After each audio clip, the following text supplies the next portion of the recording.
안녕하세요. 저는 30대 후반 여자입니다. 여러분, 잘생기고 돈 많은 남자 좋아하시나요? 제가 바로 그런 대단한 남자와 결혼한 여자입니다. 벤츠인 줄만 알았던 그 남자와의 결혼 생활은 제 인생을 하드코어로 만들어버렸는데요. 기가 막히고 코가 막힌 제 결혼 생활과 힘들었던 만큼 더 행복해진 그 이후의 이야기를 들려드리고자 사연 보내게 됐습니다. 저희 아빠는 의사였어요. 저는 아빠 얼굴을 본 적이 없습니다. 제가 태어나자마자 교통사고로 돌아가셨거든요. 아빠가 돌아가셨을 때 저희 엄마 나이가 고작 22살이었다고 해요. 본인도 어린 나이에 엄마는 어린 저를 업고 다니며 안 해본 일이 없었죠. 제가 조금 크고 나서는 외할머니가 저를 돌봐주셨어요. 외할머니는 다리가 좀 불편하셨어요. 손녀딸 밥을 해주려고 떠리로 나온 생선을 들고 절뚝거리며 걸어오시던 할머니. 밤에 재래실 화장실에 혼자 가기 싫다고 하면서 볼일 다 볼 때까지 밖에서 기다려달라는 손녀의 말을 늘 들어주던 할머니. 그런 할머니에게 보냈어요. 할머니 등에 업히면 그렇게 포근하고 따뜻할 수가 없었거든요. 지금 생각해보면 정말 미안한 일 투성이에요. 초등학교에 들어가고 나서 엄마는 더 바빠졌어요. 식당에서 일하느라 아침부터 밤까지 눈코 뜰 새 없이 바빴어요. 집에는 늘 할머니만 있었고 학부모 참관 수업에도 엄마 대신 할머니가 왔죠. 지영이네 엄마는 왜 저렇게 늙었냐고 친구들이 수군대던 날 저는 할머니에게 다신 학교에 찾아오지 말라고 소리를 질렀습니다. 제가 초등학교 4학년 때였어요. 그날 저녁 저는 화장실에 가다가 밤에 돌아온 엄마와 할머니가 부엌에서 나누는 얘기를 들었습니다. 다리도 안 좋으면서 뭐하러 자꾸 시장에 가세요. 먹을 거는 제가 식당에서 다 가져오잖아요. 이거 보세요. 넘어져가지고 바지 다 찢어졌잖아요. 걷어보세요. 약 바르게. 앞으로 지영이 업어주지도 마세요. 괜히 애까지 다치게 하지 마시고. 혼자 화장실에 앉아있다는 게 무섭다는 것도 있고 오줌을 누면서 훌쩍훌쩍 울었던 기억이 납니다. 그날 저는 몰래 손전등을 켜고 잠든 할머니의 바지를 걷어 할머니의 깨진 무릎을 한참 들여다봤어요. 그러면서도 할머니한테는 학교에 찾아오면 절대 안 된다고 우겼죠. 몇 달 뒤에 할머니는 얼음판에서 미끄러져 골반뼈가 부러졌어요. 뼈가 붙지 않아 몇 달 동안 고생하시더니 결국 다음 해에 돌아가시고 말았습니다. 할머니가 돌아가시기 전 TV 프로그램에 나오는 가족들이 둘러앉아서 배를 맛있게 깎아먹고 있었는데 할머니가 그걸 유심히 쳐다보시더라고요. 할머니, 저거 먹고 싶어? 할머니가 고개를 끄덕였어요. 저는 제 수중에 있던 몇백 원을 들고 시장으로 뛰어갔어요. 그런데 아무리 돌아다녀도 배를 찾을 수가 없었어요. 2월이었으니 배가 있을 리가 없었죠. 결국 저는 빈손을 호호 불며 집으로 돌아갔어요. 할머니는 추워서 제 곱은 손을 가져다 자기가 깔고 있는 요 안에 넣어주셨습니다. 할머니는 결국 배를 못 드시고 돌아가셨어요. 그 뒤로 저는 배를 잘 못 먹게 됐어요. 배만 보면 가슴이 아프더라고요. 나이가 조금씩 들수록 할머니 생각이 조금씩 더 났습니다. 제가 고등학교 1학년 되던 해에 저희가 새들어 살던 옆집에 할머니랑 손자가 들어와 살게 됐습니다. 옆집 할머니는 혼자서 손자를 키우고 계셨어요. 엄마 말로는 그 할머니 아들, 그러니까 그 집 남자애네 아빠도 의사였다고 했어요. 옆집 할머니 손자는 9살이었는데 말수도 적고 낯을 많이 가렸어요. 할머니네랑 저희는 금방 가까워졌어요. 귀가 어두운 할머니 대신 제가 전화를 받아드리곤 했죠. 엄마는 식당에서 음식을 가져올 때 옆집 목까지 가져오시게 됐죠. 할머니가 어린 손자 키우느라 혼자 애쓰는 게 안쓰럽다면서요. 할머니는 폐지를 주워 번 돈으로 손자를 어렵게 키우고 계셨어요. 저도 시간이 날 때마다 할머니 손을 덜어드리려고 그 집 청소나 빨래도 해드렸어요. 제가 학교 다녀오면 저녁 지어서 가져다 주고 옆집 손자랑 저랑 나란히 앉아서 숙제를 할 때가 많았죠. 그 애가 숙제를 잘하고 있나 들여다보면 애가 되게 똑똑하다는 걸 알 수 있었어요. 특히 초등학교 2학년 산수는 걔한테는 너무 쉬워 보였어요. 저는 근처 한 책방에서 윗학년 참고서를 싸게 사다가 걔한테 가르쳐 봤습니다. 뭐든 금방금방 이해하는 아이더군요. 그렇게 그 아이와 자주 지내다 보니 할머니가 돌아가신 이후 처음으로 혼자가 아니라는 느낌을 받았던 것 같아요. 누군가에게 마음을 준다는 것, 챙겨줄 대상이 있다는 건 생각보다 훨씬 더 좋은 일이었습니다. 저희 엄마도 늘 그러셨거든요. 너보다 힘든 사람들에게 친절하게 대하고 따뜻한 마음을 가져야 한다고요. 그러면 좋은 일이 생길 거라고요. 한 번은 옆집 할머니가 목욕탕에서 미끄러져서 다리가 부러졌어요. 할머니가 제대로 움직이질 못하니 집안 살림이며 손자 밥 챙기는 것까지 제가 다 도와드렸습니다. 할머니가 제 손을 잡고는 말씀하셨어요. 아이고, 지영이는 어쩌면 그렇게 이쁘고 상냥하니? 지영이 같은 며느리들이면 내가 소원이 없겠어. 지영이도 공부 열심히 해서 아빠처럼 의사 되렴. 지영이 같이 착한 의사가 있으면 병이 그냥 싹 나을 것 같아. 그건 저희 외할머니가 늘 하시던 얘기였어요. 할머니도 당신 사위, 그러니까 저희 아빠가 얼마나 잘생기고 착했는지 얘기하시면서 저도 아빠처럼 남을 돕는 의사가 되라고 하셨었죠. 그렇게 가족처럼 지내길 1년이 흘렀는데 제가 고2 때 저희는 이모가 살고 있던 충청도로 이사를 가게 됐어요. 엄마가 이모랑 이모부가 하던 농장 일을 좀 도우며 지내기로 하셨거든요.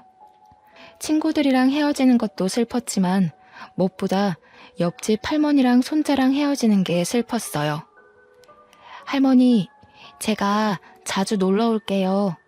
무리하지 마시고 건강하게 계셔야 해요. 수환이도 할머니 말씀 잘 듣고 누나가 공부 도와주기로 했는데 미안해. 수환이는 진짜 훌륭한 사람이 될 수 있을 거야. 알았지? 제 말을 듣고 있던 그 애는 얼굴이 잔뜩 굳어져서 혼자 구석에 가만히 서 있더니 그만 대문 밖으로 뛰어나가 버렸어요. 그 뒤로는 다시는 할머니도 그 애도 만나지 못했습니다. 새 학교에서 적응하느라 바빴고 곧 고3이 되어서 정신이 없었거든요.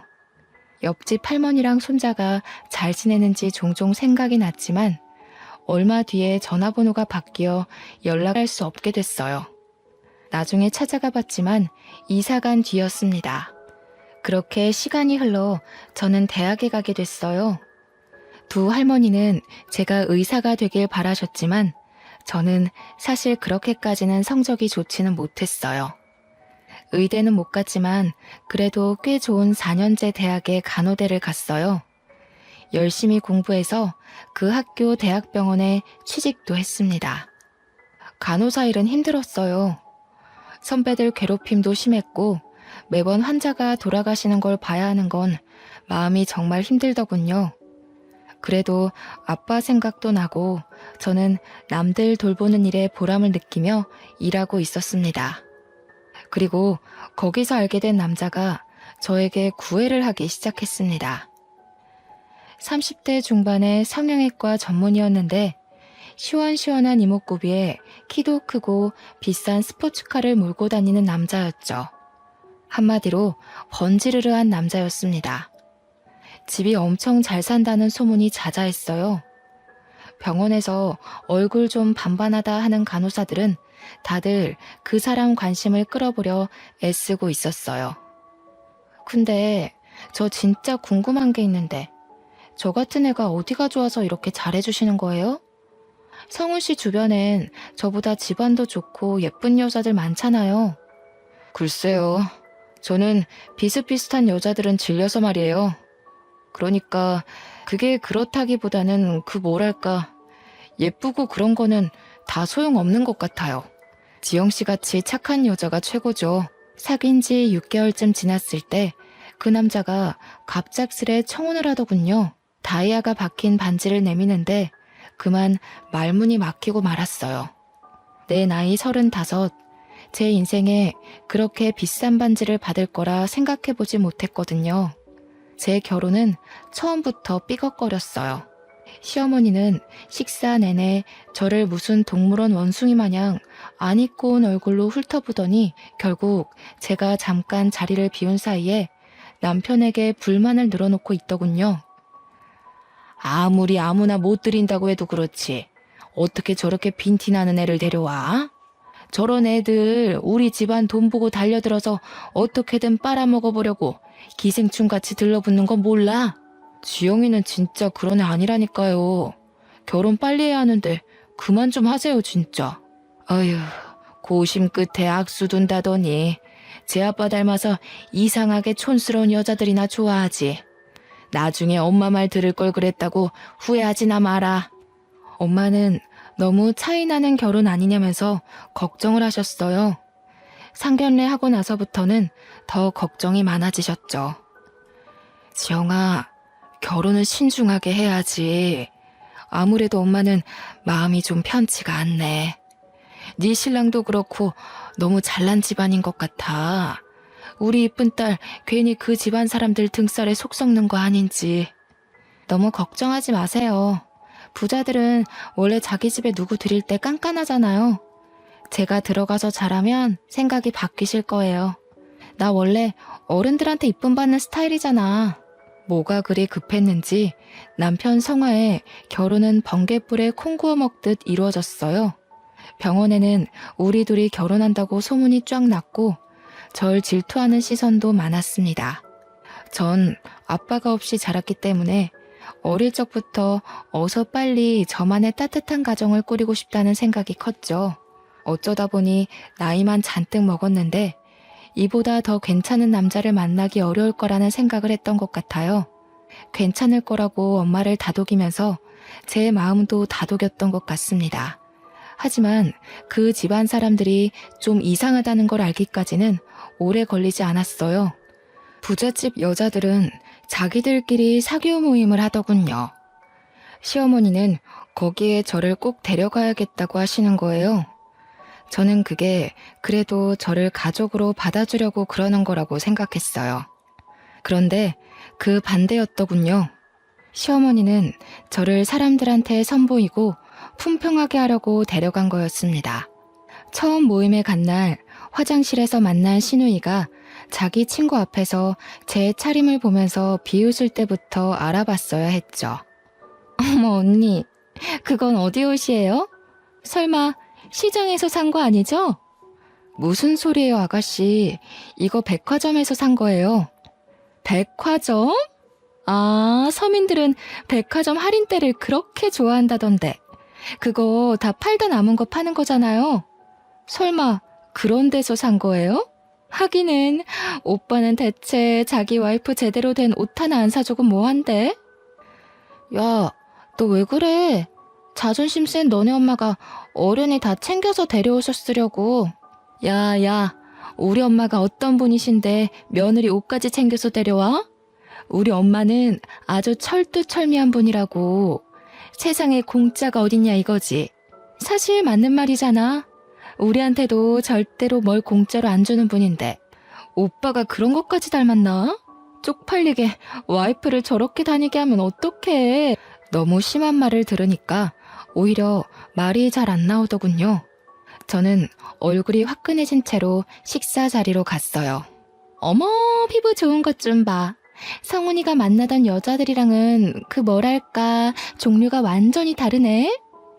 그러게요.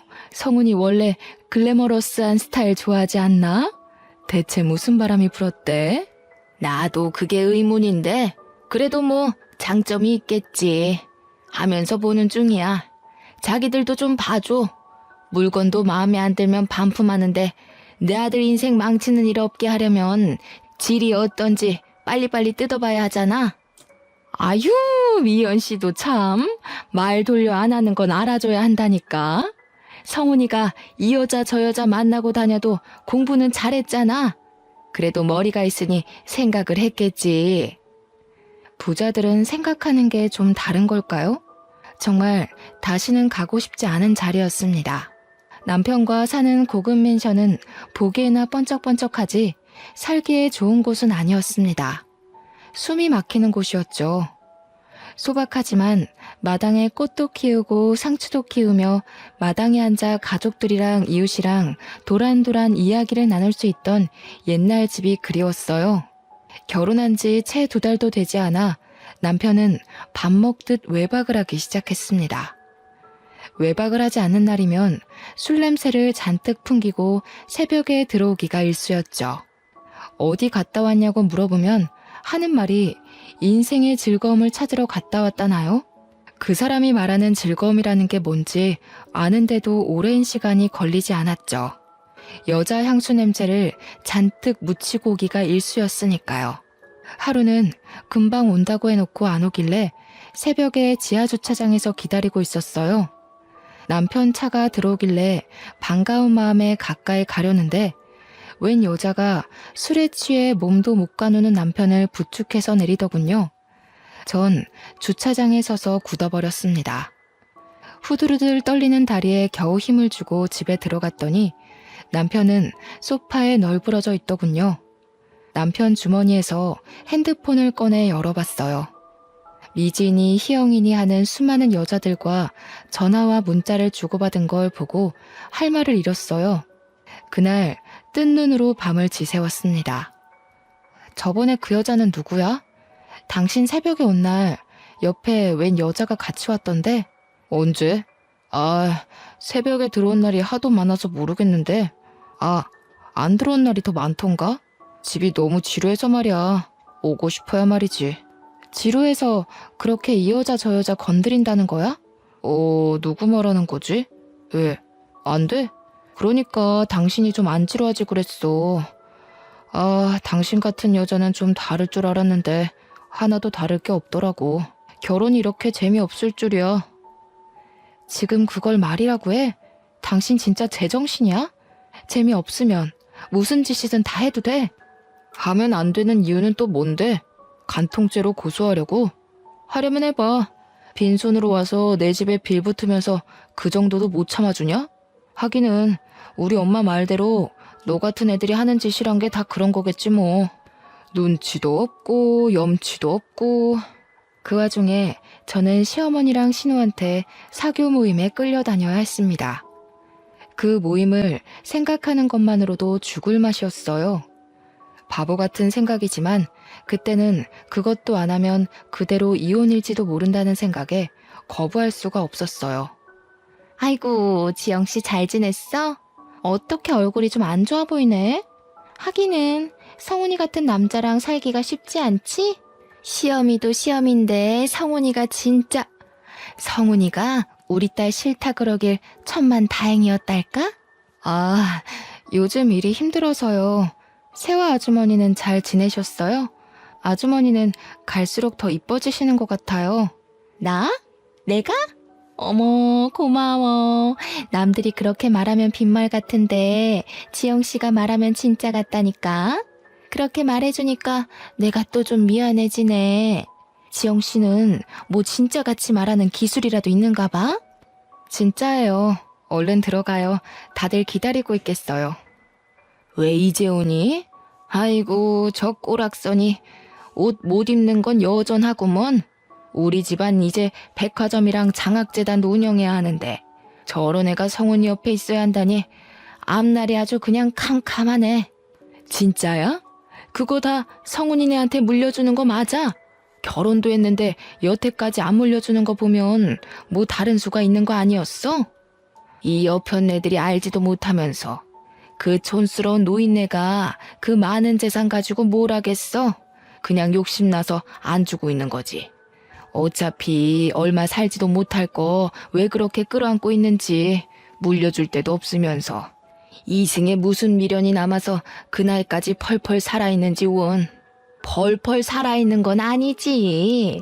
그때 입원하느라 성훈이 결혼식에도 참석 못하셨잖아. 그나저나 그 노인네 요새는 어디서 지내시나? 울 시엄마도 슬슬 양로원으로 보내야 할 텐데. 그 외에 고려호텔 양로원이 괜찮다던데. 그 할망구는 그런데 안 가. 그런데라도 좀 박혀 있었으면 좋겠는데 어찌나 촌스러운지. 그런 데는 답답해서 못 있는다나? 맨날 집에 돌아갔다가 탈나서 병원에 입원하잖아. 아유, 진짜 누가 성훈이 할머니인 줄 알까봐 겁난다니까. 아, 그 할머니 고집만큼 목숨줄 질긴 거는 우리가 다 알지. 자기가 고생이 많아. 얼른 물려줘야 성훈이가 병원도 차리고 할 텐데. 뭐 90이 다 된 할망구가 버티면 얼마나 버티겠어. 우리는 그냥 조금만 기다리면 좋은 날이 오겠거니 하면서 참고 견디고 있어. 문제는 얘지. 도대체 언제까지 저렇게 촌스러울 건지 원. 에이, 왜 그래. 지영이같이 자연스러운 애들이 진짜 이쁜 거지. 솔직히 성훈이가 만나던 여자들 다 성형빨이었잖아. 자연스럽긴 개뿔이 자연스러워. 요즘엔 빈티나고 촌스러운 걸 자연스럽다고 하나 보지? 왜? 네 딸 못생겼다고 성훈이가 퇴짜 놓은 게 아직도 분한가 봐? 솔직히 말이 나왔으니까 말이지. 내 아들처럼 잘난 애가 도대체 왜 저렇게 아무것도 볼 게 없는 여자랑 살아야 해? 그 사람들 틈에 있다가는 저까지 정신이 이상해지는 거 아닌가 싶더군요. 저는 그래도 병원에서는 이성을 잃지 않으려고 노력했어요. 교대 근무를 하면서 환자들한테 시달리다 보면 간호사들도 힘들고 짜증이 나기 마련이거든요. 저는 엄마의 가르침대로 절대 환자들에게 짜증내지 않고 친절하게 대했어요. 제가 아무리 힘들어도 아픈 건 환자들이니까요. 어느 날 같은 병원에서 일하는 간호사 친구가 저를 찾아왔어요. 밥을 하나도 안 먹는 환자가 있다면서요. 우리과 간호사들 다 포기했어. 네가 할머니들한테 잘하잖니?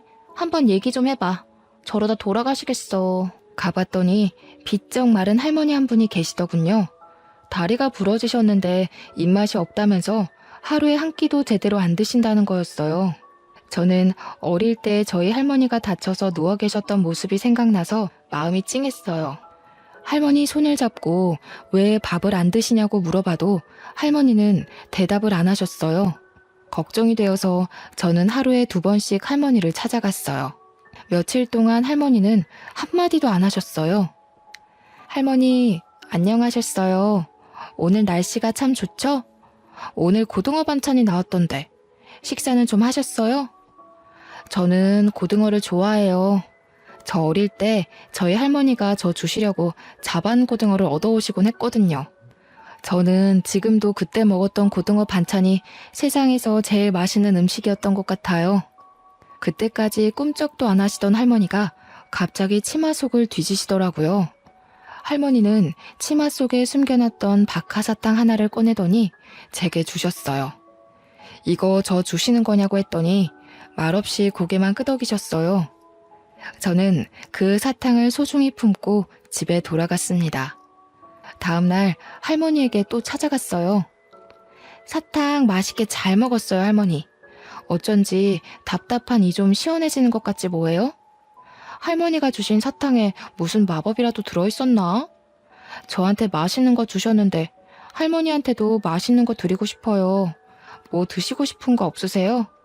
할머니는 여전히 말이 없으셨어요. 저희 할머니는 아파서 누워 계실 때 배가 드시고 싶다고 그러셨어요. 그런데 그때 겨울이라 배를 못 구했거든요. 참, 그때는 제가 너무 어렸죠. 잘해드린 것 하나 없는데 너무 일찍 돌아가셨어요. 그때 할머니가 처음으로 말씀하셨어요. 막걸리. 어? 막걸리요? 아, 술은 좀 그런데. 할머니, 막걸리 말고 다른 거 드시고 싶은 건 없으세요? 막걸리. 아이고, 알겠어요, 알겠어. 막걸리 가져다 드릴게요. 환자한테 술이라니 안 될 말이었지만 어차피 아무것도 안 드셔서 잘못되시느니 드시고 싶은 거라도 드시게 하는 게 나을 것 같았죠. 다음날 몰래 할머니한테 가서 막걸리를 종이컵에 따라드리려는데 처음 보는 의사가 나타났습니다. 지금 뭐 하시는 거예요? 왜 환자한테 술을 줍니까? 그게 저기 그러니까 죄송합니다. 전 그냥 할머니가 너무 드시고 싶다시길래 할머니 막걸리는 안 된다고 했잖아요. 병원에서 술 드시면 안 되는 거 모르세요? 다른 걸 드시라니까 진짜. 안 먹어. 안 먹는다니까. 막걸리 줘. 저렇게 드시고 싶다는데 딱 한 잔만 드리면 안 될까요? 안 되는 건 아는데 이거 드시면 입맛이 도실지도 모르잖아요. 식사 안 하시는 게 너무 신경이 쓰여서 그래요. 제발요. 진짜 안 되는데. 결국 저는 할머니에게 막걸리를 드렸어요. 정말 다행인 건 그날 할머니가 저녁 식사를 하셨다는 거였습니다. 저를 말리던 의사는 새파랗게 어린 인턴 의사였어요. 그 인턴도 할머니가 걱정이 돼서 자주 가보는 모양이더라고요. 남편의 바람기는 계속됐어요. 급기야 집에 여자들을 끌어들이기까지 했습니다. 정말이지 기가 막히고 코가 막혔습니다. 내가 아무리 무시를 당하고 살아도 그렇지 이렇게 대놓고 여자를 끌어들이다뇨. 저는 또 뜬 눈으로 밤을 지새워야 했어요. 아무리 이혼이 무서워도 더는 이렇게 숨막히게 살고 싶지 않았습니다. 저는 다음날 병원에서 좀 떨어진 부동산에 찾아가 원룸을 하나 얻었어요. 당장 입을 것만 챙겨서 원룸에 들어갔습니다. 원룸에 누워 천정을 보고 있자니 제 신세가 처량해서 헛웃음이 나올 지경이더군요. 그냥 내 둥지를 만들고 싶었던 것뿐인데 어쩌다 이렇게 됐지? 앞으로 어떻게 해야 하지? 그때 퍼뜩 그런 생각이 들었습니다. 제가 그런 남자랑 살고 있는 걸 할머니가 아시면 얼마나 슬퍼하실까 하는 생각 말이에요. 다음날 아침 저는 집에 들어가 술에 취해 자고 있는 남편을 깨워 이혼하자고 말했어요. 결혼한 지 고작 6개월이 넘었을 뿐이었죠. 너무 빨리 이혼하면 위자료를 못 받을 수 있다는 말도 있었지만 그런 게 중요한 게 아니란 생각이 들었어요. 그런데 남편이 싫다는 거였습니다. 이유가 가관이었습니다. 좀 기다려봐. 뭐 이렇게 급해? 이혼하면 그 할망구가 재산 안 물려줄지도 모른단 말이야. 결혼하면 금방 줄 줄 알았는데. 콩고물이라도 받으려면 더 참고 견뎌야지. 안 그래? 세상에 공짜가 어딨어? 그날 저녁 근무가 끝나고 원룸에 들어가 사탕 할머니가 주신 박하사탕을 들고 바깥으로 나갔어요. 가슴이 답답해서 바람이라도 쐬려고요. 거기서 사탕 할머니 때문에 알게 된 인턴이를 만났습니다. 알고 보니 옆집에 그 인턴이가 살고 있었더라고요. 그 사람은 아무것도 묻지 않고 제 옆에서 별을 보고 있었습니다. 제가 결혼한 걸 알 텐데 왜 혼자 원룸에 사는 건지 물어보지 않는 게 참 고마웠어요. 이혼 자체보다 병원 사람들이 수군대고 남편이랑 어떻게 된 거냐고 물어볼 게 너무나 두려웠습니다. 다행히 사탕 할머니는 밥을 그 뒤로 곧잘 드셨어요. 할머니가 드시고 싶다는 게 있으면 저는 조금이라도 빨리 갖다 드리려고 노력했어요. 제 현실은 너무나 답답했지만 사탕 할머니한테만 가면 마음이 한결 편해졌어요. 할머니는 저에게 이것저것 물어보실 정도로 마음을 여셨습니다. 몇 살인지, 부모님은 살아계신지, 어린 시절은 어디서 보냈는지 그런 걸 조금씩 물어보시더군요. 본인 얘기도 해주셨어요. 남편을 일찍 여의고 혼자 아들을 키우느라 안 해본 일이 없으시다고요. 저희 집 얘기랑 비슷해서 할머니에게 더 정이 갔습니다. 나이 드셔서라도 좀 편하게 사시면 좋을 텐데 보니까 찾아오는 식구 하나 없는 게 좀 안쓰러웠죠. 인턴이도 그렇게 생각하는지 제가 누구 찾아온 사람 없냐고 물어보니까 없었다고 하면서 한숨을 쉬더군요. 어느 날 집 앞에 밤바람을 쐬러 갔다가 그 인턴이를 또 만났어요. 한참을 가만히 별을 보며 있다가 그의 이야기를 듣게 됐습니다. 인턴이도 어릴 적 부모님이 돌아가셔서 할머니가 키워주셨다고 했어요. 알고 보니까 그 사람도 할머니가 그리워서 사탕 할머니를 자주 찾아가는 거였습니다.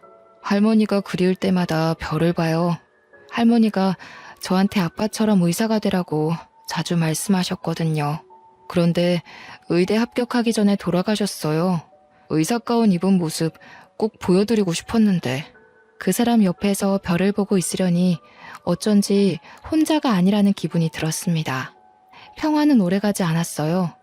며칠 뒤 병원에서 저는 남편이 갓 들어온 어린 간호사를 데리고 약품 창고로 들어가는 걸 목격하고 말았습니다. 남들 시선도 시선이지만 어린 간호사가 제 남편에게 잘못 놀아날지도 모른다는 생각에 말려야 할 것 같았어요. 문을 벌컥 열었습니다. 여기서 뭐 하는 거야? 남들 보면 어쩌려고. 진짜 사람들한테 망신당해야 속이 시원하겠어?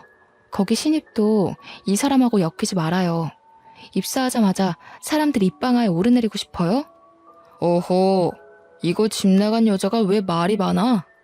난 어차피 여기 나가서 병원 개원할 거라 상관없는데? 집에서 바가지를 못 긁으니까 밖에서라도 괴롭히는 거냐? 그렇게는 안 되지. 너 따위가 뭐라고 나를 방해해? 봤죠? 이 인간 쓰레기인 거. 좋은 말로 할 때 얼른 나와요. 거참 말 더럽게 많네.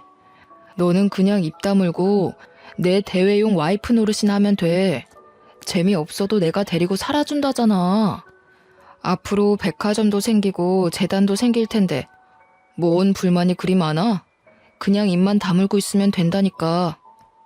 저는 결국 약품 창고 문을 닫고 나왔습니다. 괜찮은 줄 알았는데 결국 눈물이 흐르더군요.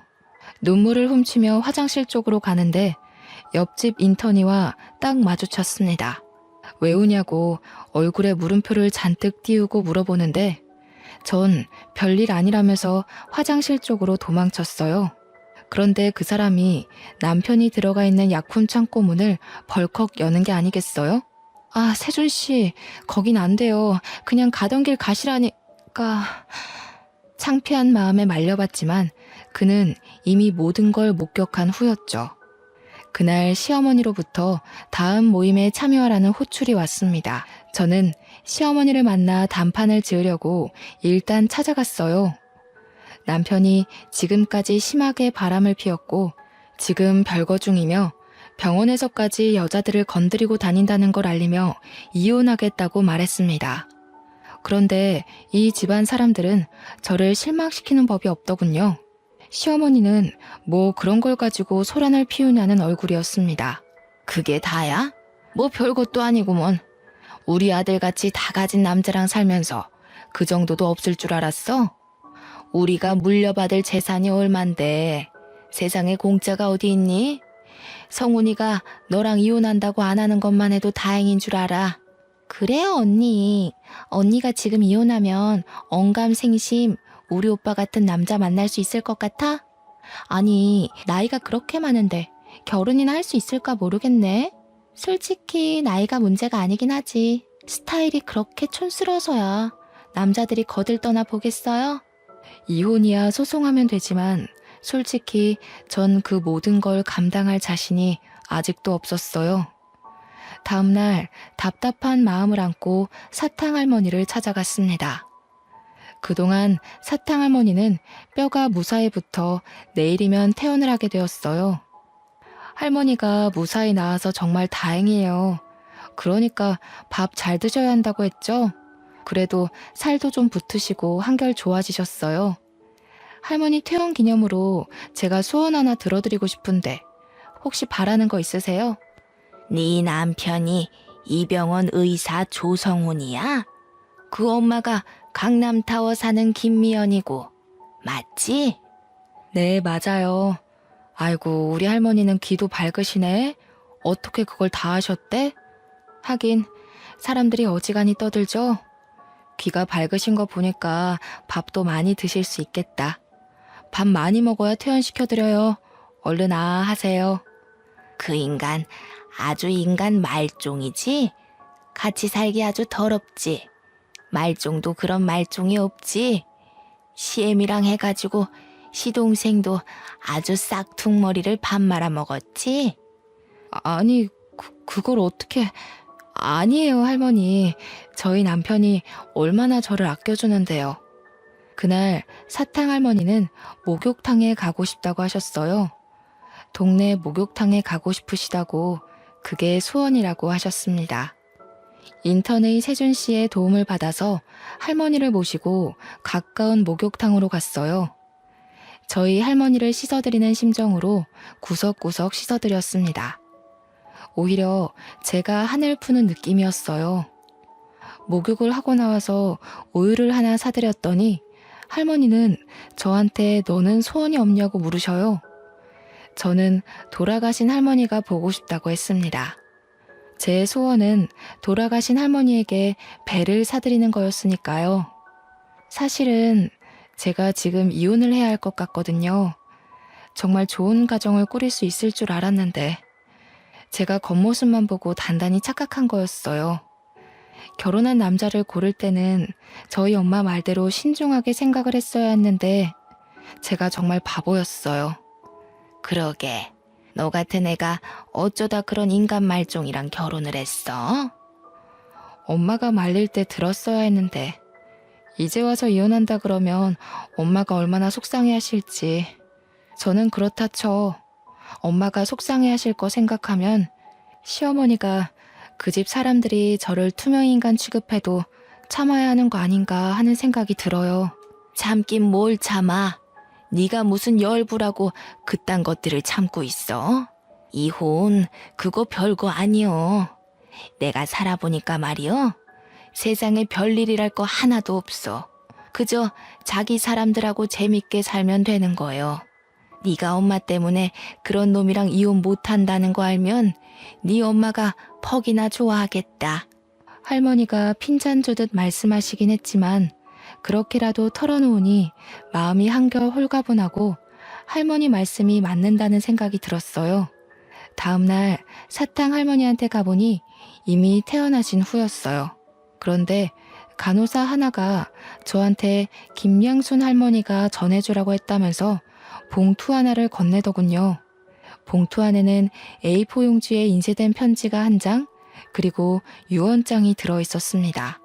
변호사가 할머니 대신 작성한 편지와 유언장의 내용인 즉슨 저한테 유산의 반을 물려주겠다는 거였습니다. 지영이 보거라. 나는 내 나이 20도 안 되어 애아빠를 먼저 보내고 안 해본 일이 없이 살았다.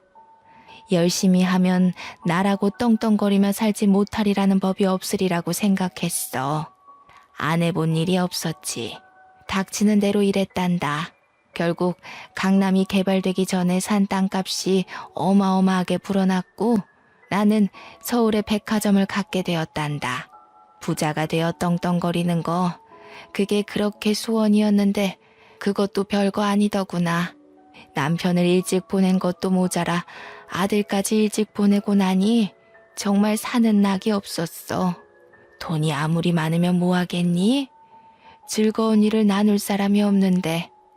짧은 시간이었지만 너랑 세준이를 만나서 참 행복했단다.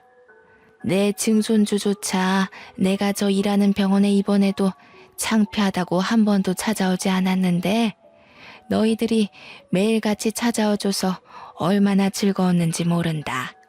특히 지영이 네 덕에 몇십 년 만에 사는 재미를 느껴봤다. 내 증손주가 네 남편 조성훈이다. 증손자 며느리인 줄 알았으면 진작에 말을 해줄걸. 우리 아들은 반듯한 애였는데 손자나 증손자가 왜 그 모양인지 모르겠다. 조성훈이라는 녀석 아무리 고쳐 쓰려고 해도 어려운 몹쓸 놈인 거 내 속속들이 잘 알고 있다. 네가 그런 남편의 시애미까지 감당하느라 그동안 얼마나 고생이 많았니? 나는 갈 날이 얼마 남지 않았다. 가기 전에 이승에서 기쁨을 느낄 수 있게 해줘서 정말 고맙구나. 내 성희가 네가 당한 아픔에 조금이라도 위로가 되면 좋겠다. 유언장에 따르면 저뿐만 아니라 인턴의 세준 씨한테도 원룸 건물이 하나 주어졌습니다. 이게 무슨 자다가 하늘에서 떡이 떨어지는 소리일까요? 사탕 할머니가 남편의 증조 할머니였다니. 그것도 놀라운데 저한테 재산의 반을 주시겠다니. 저희 엄마가 늘 남들한테 잘하면 자다가도 떡이 생긴다고 했는데 그게 이런 걸 말한 거였나 봅니다. 편지에는 재산의 나머지는 모두 기부하겠다는 내용도 있었습니다. 그러니까 내 남편 조성훈과 시어머니 김미연, 그리고 시누이 조성미까지 증조 할머니로부터 아무것도 받지 못한다는 거였죠. 그들은 받지도 않을 재산을 받을 걸 계산해 돈을 끌어다 쓰고 있었는데 큰일이 난 거였죠.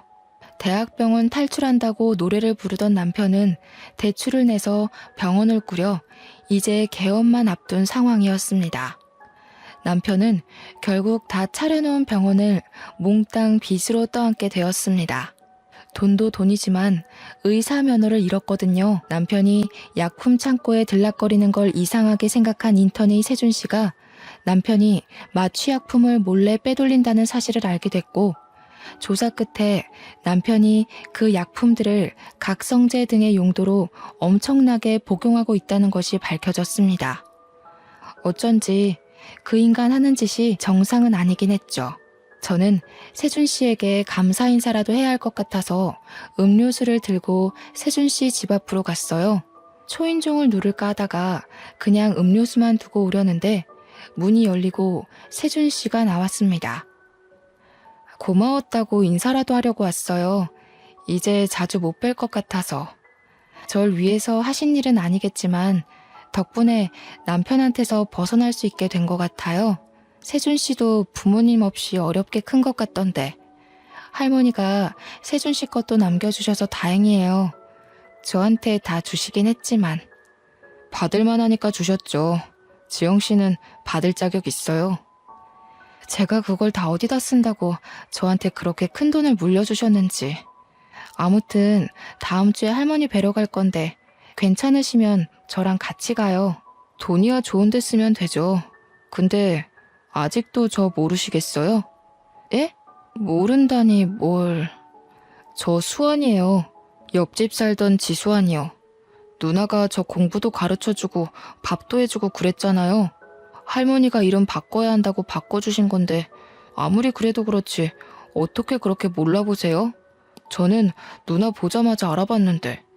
누나 이사가고 얼마나 누나 생각 많이 했는데요. 그런 남자랑 결혼할 줄 알았으면 진작 찾아내는 건데. 그 꼬질꼬질한 꼬마가 의사가 됐다고? 어릴 때부터 똑똑하긴 했지만 이름도 다른데다 그때랑 달리 키가 너무 훤칠하게 크고 인물도 훨씬 좋아져서 못 알아봤던 거였어요. 남편이랑 시댁 식구들은 아직 유언장에 대해 모르고 있었습니다. 그 주에 저는 시어머니가 저를 짓밟기 위해 데리고 다녔던 그 사교 모임에 제 발로 나갔습니다. 지영씨, 지영씨. 미연씨가 그러는데 지영씨가 바람 피워서 이혼하게 됐다면서? 그게 사실이야? 아무리 봐도 지영씨가 그럴 사람이 아닌 것 같아서 말이야. 미연씨가 거짓말한 거지? 하긴 그 여자 거짓말이야. 하루 이틀 들은 게 아니니까. 저는 들어가자마자 유언장 사본을 시어머니에게 던져버렸습니다. 바람을 피우긴 누가 피워요? 당신 아들이 쓰레기의 망난이라서 이 여자 저 여자 건드리고 다니고 병원 약까지 빼돌려서 마약놀이 하다가 의사면허 정지당한 거잖아. 이제야 내가 맘 편히 이혼할 수 있게 됐는데 쓰레기 같은 아들이 한 짓을 나한테 떠넘겨? 뭐야, 이게 병원에서 잡돌이에서 내 아들 앞길을 막더니 여기까지 와서 뭐라고? 당신 아들이 망나니인 게 내 잘못이야? 당신이 잘못 키운 탓이지. 어떡해요? 당신 집안 사람들이 그렇게 자랑하던 그 백화점이니 재단이니 하나도 못 받게 되셨어요. 그거 한번 잘 읽어보세요. 그 재산들이 다 누구한테 가는지, 그 집안 사람들이 왜 유산 받을 자격이 없는지는 제가 잘 설명해 드릴 수 있고요. 뭐? 그게 무슨 재산을 못 받게 됐다니 그게 무슨 소리야? 니까짓게 그런 걸 어떻게 알아? 응? 내 아들 앞길 막는 것도 모자라서 재산까지 가로챈다는 거야? 니 처녀는 그냥. 시어머니가 일어나 제 뺨을 때리려 하는데 사교 모임 사람들이 다 같이 시어머니를 막았어요. 사람들이 시어머니를 끌고 나가 문 밖으로 밀어버렸습니다. 그리고 문을 잠가버렸어요. 시어머니가 문을 막 두드리면서 소리를 질렀습니다. 자기들이 나한테 어떻게 이럴 수 있어? 이러고도 후회 안 할 것 같아? 되게 시끄럽네 진짜.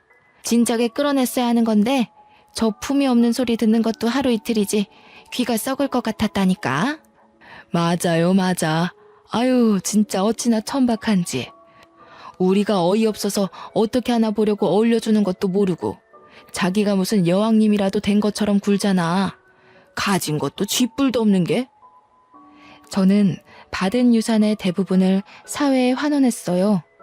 남들이 생각한 것처럼 병원을 그만두지도 않았죠. 저는 제 일을 좋아하거든요. 사탕할머니한테 재산보다 훨씬 더 좋은 선물을 받았거든요. 바로 지금의 남편 세준 씨입니다. 어릴 적 제가 이사 간다고 잔뜩 골이 나서 집 밖으로 뛰쳐나가던 소년 수환이는 18년이 지나 신경외과 의사가 되어 제 앞에 나타났고 제 남편이 되었습니다. 제가 어린 남자랑 결혼한다는 소문이 돌자 남편은 집 앞에 와서 문을 두드리며 자기가 잘못했다고 한 번만 봐달라고 빌다가 경찰에게 잡혀갔어요. 저희 부부는 마당이 있는 집을 사서 저희 엄마와 사탕할머니를 모시고 와서 함께 살았습니다. 딸도 하나 낳았고 저희가 그렇게 그리워하던 사람 사는 재미를 실컷 느끼면서 살고 있습니다. 사탕할머니가 몇 년 후 돌아가셨지만 돌아가시기 전까지 저희와 즐거운 추억을 많이 쌓으셨어요. 제 이야기는 여기까지입니다. 정말 힘든 일도 많았지만 저희 엄마 가르침대로 늘 좋은 마음을 잃지 않으려 노력했더니 인생이 180도 바뀌었습니다. 제 이야기를 들어주신 여러분들께도 쨍하고 볕들듯이 좋은 일들이 생기길 바랄게요. 감사합니다.